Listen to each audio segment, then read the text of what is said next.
ജോർജോസ് sir, ഈ വടകര ലോക്സഭാ തെരഞ്ഞെടുപ്പ് കാലത്ത് ഏറ്റവും അധികം ഉപയോഗിക്കപ്പെട്ട, വ്യാപകമായി പ്രചാരണം ചെയ്യപ്പെട്ട കാഫിർ സ്ക്രീൻഷോട്ട് വിവാദം മറ്റൊരു തലത്തിലേക്ക് നീങ്ങുകയാണല്ലോ ഈ ജിതിൻ ഭാസ്കറിന്റെ അറസ്റ്റോടുകൂടി. ശരിക്കും CPM പ്രതിരോധത്തിലാകുമോ? ഇത് ഒരു രാജ്യദ്രോഹകരമായ പ്രവൃത്തി എന്നേ പറയാനൊക്കുള്ളൂ. കാരണം ഇലക്ഷൻ്റെ തലേ ദിവസമാണ് ഈ സ്ക്രീൻഷോട്ട് പ്രചാരം നേടി ലക്ഷക്കണക്കിന് ആൾക്കാർ അത് കാണുകയും ചെയ്തു. അതൊരു കമ്മ്യൂണലായിട്ടുള്ള ഒരു റയട്ട് സംഘടിപ്പിക്കാൻ വേണ്ടിയിട്ടോ അല്ലെങ്കിൽ അങ്ങനെ ഒരു ഒഴുക്ക് CPMലെ MLA ഭാഗത്തേക്ക് ഉണ്ടാകുന്നതിന് വേണ്ടി മനഃപൂർവ്വം അവർ പുറത്തിറക്കിയ ഒരു സാധനമാണ്. അത് പല വടകര സ്ക്വാഡ് അങ്ങനെയുള്ള CPM DYFA കുട്ടികളുടെ വലിയധികം വാട്സാപ്പ് ഗ്രൂപ്പിൽ അത് പ്രചാരം നേടിയൊരു സംഭവമാണ്. പക്ഷേ അതിനകത്ത് അന്ന് ആ കേസ് അന്വേഷിച്ചവർ അതിനകത്ത് കണ്ടെത്താൻ കഴിഞ്ഞില്ല ആരാണ് ഇത് ഒറിജിനേറ്റ് ചെയ്തതെന്നൊക്കെ പറഞ്ഞൊക്കെയുള്ള വാർത്തകളൊക്കെ നമ്മൾ അന്ന് കണ്ടു. വടകര സ്ക്വാഡിൽ നിന്നാണ് DYFAയുടെ അഡ്മിനാണ് ഒരു ജിതിൻ ഭാസ്കരൻ. അതാണ് ഒറിജിനലായിട്ട് അത് പുറത്തേക്ക് കൊണ്ടുവന്നത് ഇയാളാണ്. പക്ഷേ ഇതുവരെയുള്ള അന്വേഷണത്തിൽ മറ്റ് ചില സ്ക്വാഡുകളും DYFAയുടെ ചില വാട്സാപ്പ് ഗ്രൂപ്പിലൊക്കെ തന്നെ അന്വേഷണം മുന്നോട്ട് പോയിക്കൊണ്ടിരുന്നിട്ട് എവിടുന്നാണ് യഥാർത്ഥത്തിൽ ഈ രാജ്യദ്രോഹകരമായ റിലീജിയസ് പരമായ ഒരു സാധനം ഇറക്കി വിട്ടത്, അത് ഇലക്ഷൻ്റെ തൊട്ട് തലേ ദിവസമാണ്. KK ശൈലജയുടെ തോൽപ്പിച്ച് ഷാഫി പറമ്പലിനെതിരായിട്ട് ഒരു ജാതീയപരമായ ഒരു സാധനം ഇറക്കി വിട്ടുവെങ്കിൽ തീർച്ചയായിട്ടും അത് കുറ്റകരം തന്നെയാണ്.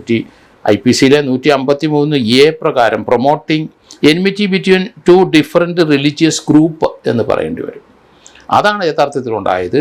അത് അന്നത്തെ ഗവൺമെൻറ് അതേപ്പറ്റി അന്വേഷിച്ചിട്ട് അത് എങ്ങും എത്താതെ പോയി. അത് DYFAക്കാരെ സംരക്ഷിച്ചുകൊണ്ടാണ്. അതിൻ്റെ റൂട്ടിലേക്ക് അന്നത്തെ ഉദ്യോഗസ്ഥന്മാരാരും പോയില്ല. അത് അങ്ങനെ അൺഡിറ്റക്റ്റഡായിട്ട് തെളിയാൻ കഴിയത്തില്ല, അത് റൂട്ട് കണ്ടുപിടിക്കാൻ കഴിയില്ല എന്ന് പറഞ്ഞ ആ സംഭവം പുതിയ ഗവൺമെൻറ് വന്ന ശേഷം DYSP മനോഹരൻ്റെ നേതൃത്വത്തിൽ ഈ സംഭവത്തെപ്പറ്റി അന്വേഷിക്കാനായിട്ട് ഉത്തരവിട്ടു. ആ അന്വേഷണം കുറച്ച് പ്രോഗ്രസ് ചെയ്തു.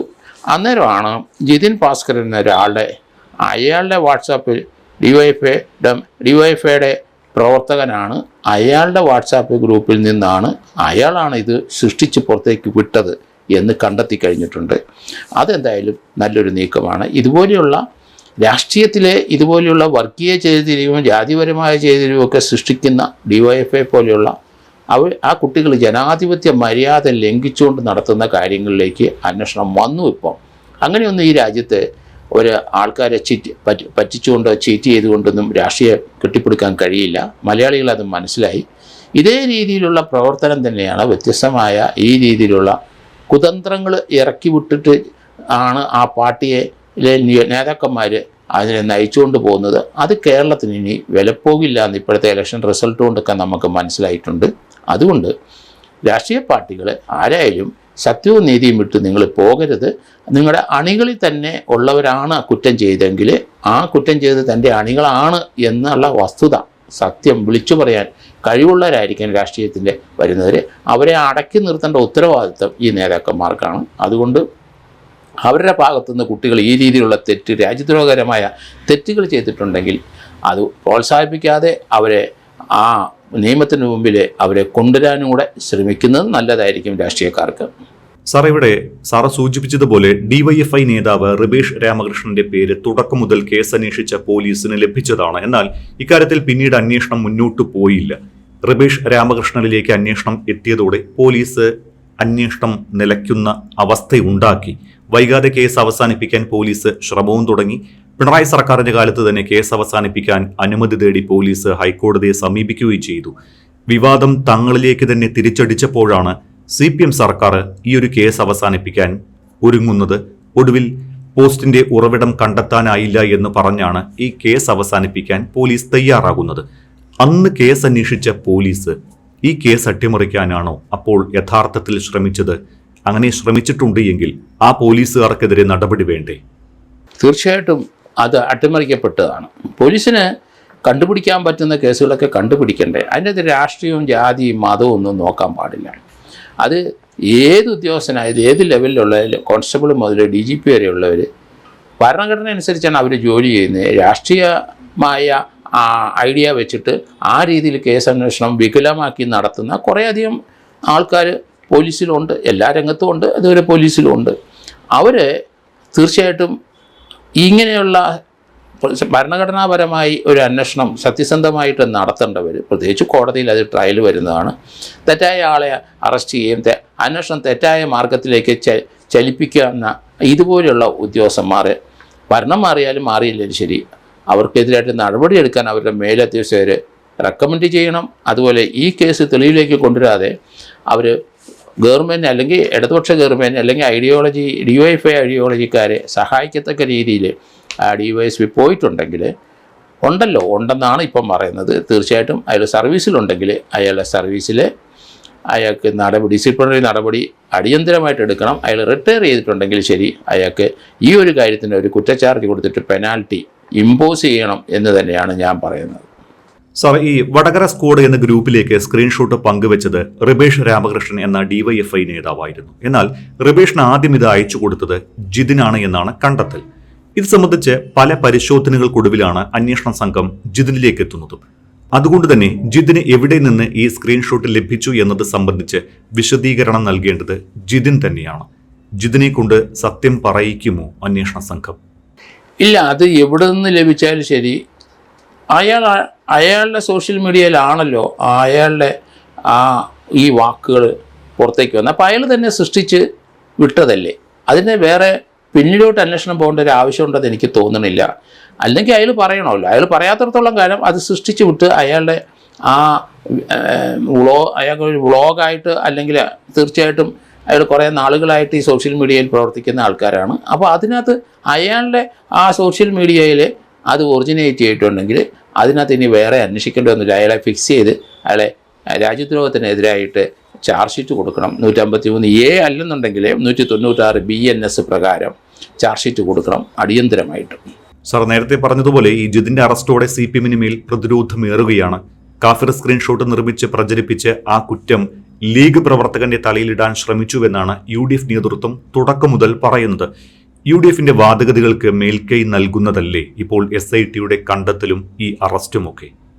തീർച്ചയായിട്ടും. കാരണം ഷാഫി പറമ്പിൽ ആ രീതിയിൽ ജാതിപരമായിട്ടൊന്നും പറയുന്നൊരു വ്യക്തിയല്ല എന്ന് കേരള സമൂഹത്തിന് അറിയാം. അയാൾ വളരെ ഫെയറാണ്, ജസ്റ്റാണ്, ജാതിമത ചിന്തയില്ലാത്ത ആളാണ്.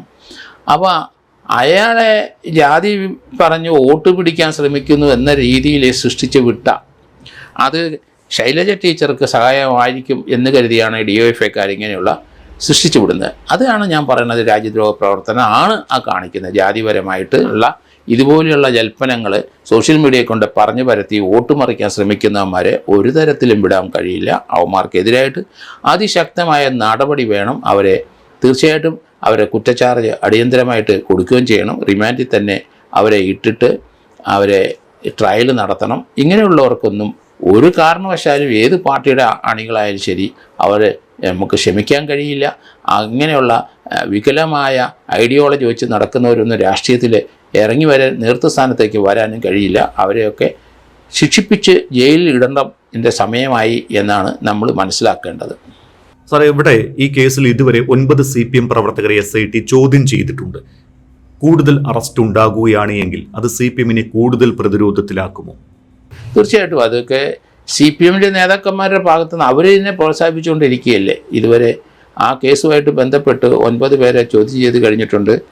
ആ 9 പേരും പ്രതിയാണെങ്കിൽ അവരൊക്കെ ഇതിനോട് നിസ്സഹകരിച്ചതാണ്. കേസിൻ്റെ അന്വേഷണം വന്നപ്പം കള്ളം പോലീസ് ഉദ്യോഗസ്ഥന്മാരുടെ അടുത്ത് പറഞ്ഞ് ആളെ ലൊക്കേറ്റ് ചെയ്യാതിരിക്കാനുള്ള ശ്രമം നടത്തിയപ്പം തെളിവ് നശിപ്പിക്കാനും അല്ലെങ്കിൽ കള്ളമൊഴി പറഞ്ഞതിനും അവരെ 9 പേരെ ഒരു കാരണവശാലും അതിനകത്ത് ഉൾപ്പെടുത്താതിരിക്കരുത്. കാരണം ഇത് സൃഷ്ടിച്ചു വിട്ട ആളാണ് പ്രൈം അക്യൂസ്ഡ്, 1ാം പ്രതിയായിട്ട് വരുന്നത്. അതുകൊണ്ട് ഇതിനൊന്നും ഇങ്ങനെയുള്ള കാര്യങ്ങൾക്കൊന്നും ഒരു എക്സ്ക്യൂസും ഒരു രാഷ്ട്രീയ പാർട്ടി കൊടുക്കരുത്. അവരെ ആ പാർട്ടിയുടെ നേതാക്കന്മാർ സംരക്ഷിക്കുകയും ചെയ്യരുത്.